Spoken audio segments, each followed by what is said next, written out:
আমরা আসছি আজকে যে কোর্টের রায় এই সরকার মানতেছে না।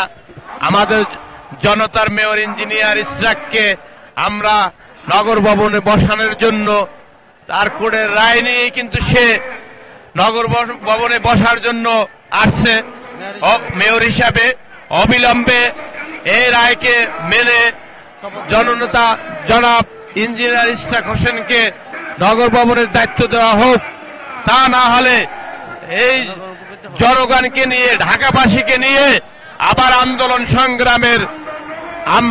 সংগ্রাম চালাবো ইনশাল্লাহ।